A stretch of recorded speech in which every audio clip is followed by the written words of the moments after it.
জয় গুরু বামদেব, জয় মা তারা। একবার ভাবুন তো, মাত্র 12 বছরের এক কিশোরী, পূর্ণ গর্ভবতী, প্রচন্ড রক্তক্ষরণে মৃত্যুর দ্বার প্রান্তে দাঁড়িয়ে। পরিবারের সবাই প্রায় আশা ছেড়ে দিয়েছে। ডাক্তার বলছেন বাঁচানো খুব কঠিন। ঠিক সেই সময় তাকে নিয়ে যাওয়া হলো মহাপীঠ তারাপীঠে। হ্যাঁ, আর সেইখানেই যা ঘটলো তা আজও শুনলে শরীর কেঁপে উঠবে। যেখানে বিজ্ঞানের সব কারিগরি শেষ, সেখানেই শুরু হয় বামদেব বাবার লীলা খেলা। একটি ভয়ঙ্কর লাথি, হ্যাঁ ঠিকই শুনেছেন, একটি লাথি। আর সেই লাথির মধ্যে লুকিয়েছিল এক অলৌকিক জীবনদান। নমস্কার, আমি আপনাদের অধম অনুপম। আজ আমরা শুনব শ্রীগুরু বামদেব বাবার কৃপাধন্যা নিস্তারিণী দেবী ও শ্রী শ্রী বামাখ্যাপা বাবার সেই অবিশ্বাস্য দিব্য কৃপা কথা সম্পর্কে। তাই ভিডিওটি শেষ পর্যন্ত অবশ্যই দেখবেন সবাই। যারা এই চ্যানেলে নতুন বা যারা এখনো চ্যানেলটি সাবস্ক্রাইব করেননি, তারা এখনই চ্যানেলটি সাবস্ক্রাইব করে রাখুন আরও সব সুন্দর সুন্দর অজানা অচেনা বামলীলা সম্পর্কে পেতে। তো চলুন জেনে নেওয়া যাক। মহাপীঠ তারাপীঠের এক শান্ত সকাল। মন্দিরে ভক্তদের আনাগোনা চলছে কম বেশি। ধূপ ধুনোর গন্ধে ভরে আছে চারিদিক। এই সময় হুগলি জেলার চন্দননগর থেকে এক বৃদ্ধা মহিলা তার পুত্রকে নিয়ে এলেন তারামায়ের দর্শন করতে তারাপীঠে। তার নাম নিস্তারিণী দেবী। মন্দিরে মা তারাকে প্রণাম করার পর তিনি ধীরে ধীরে এগিয়ে গেলেন শ্রী শ্রী পরম ব্রহ্মগুরু বামাখ্যাপা বাবার আশ্রমের দিকে।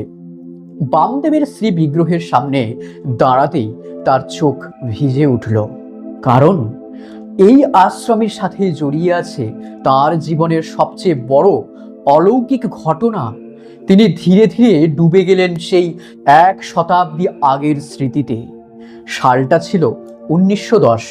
তখন নিস্তারিণীর বয়স মাত্র 12 বছর। 2 বছর আগে বিয়ে হয়েছে চন্দননগরের এক বনেদি পরিবারে। এই কম বয়সেই তিনি গর্ভবতী হয়েছিলেন, কারণ তখন অনেক ছোট বয়সেই বিয়ে হয়ে যেত। কিন্তু একদিন ঘটে গেল এক ভয়াবহ দুর্ঘটনা। স্নানঘরে পা পিছলে পড়ে গিয়েছিলেন নিস্তারিণী দেবী। তারপরই শুরু হলো ভয়ঙ্কর রক্তক্ষরণ। ক্রমশ দুর্বল হয়ে পড়তে লাগলেন নিস্তারিণী দেবী।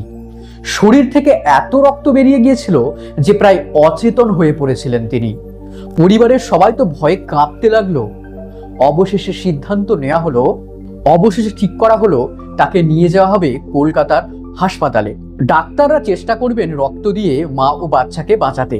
প্রয়োজন হলে অপারেশন করে বাচ্চা বের করা হবে। ঠিক তখনই ঘটলো আর এক ঘটনা। তাদের বাড়িতে এলেন একজন তারা সাধক।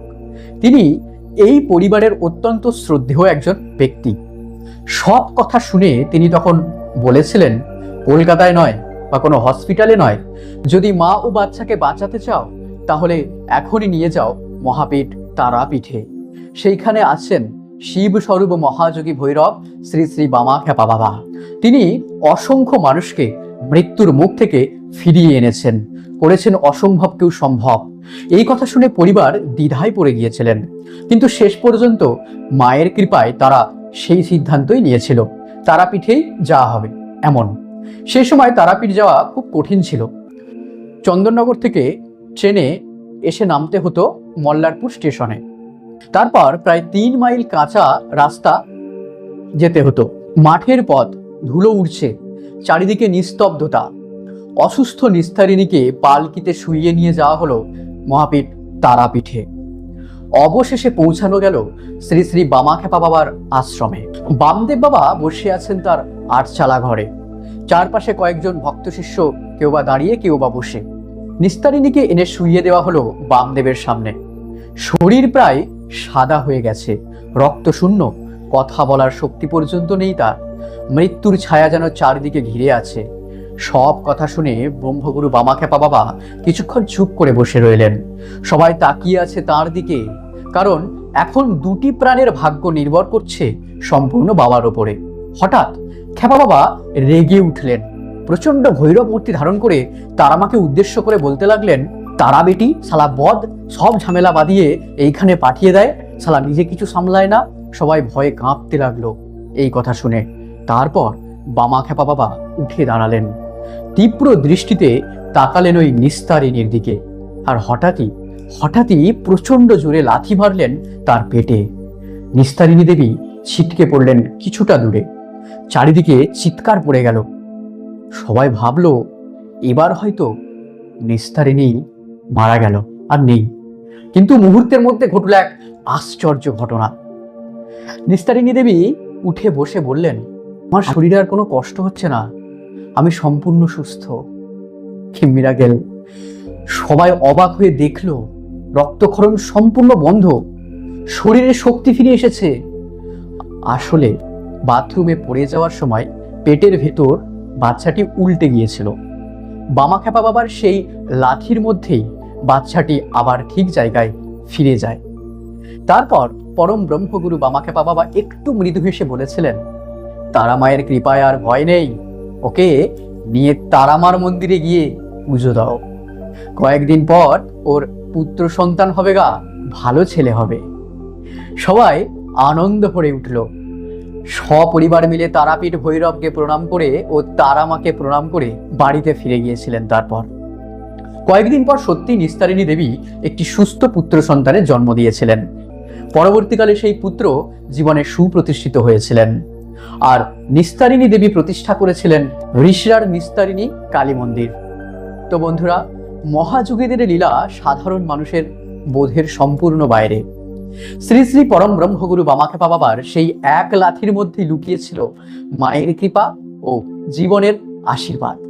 সবাই বলুন জয় গুরু বামদেব, জয় বড় মা। তো বন্ধুরা, এই ছিল আজকের ভিডিও।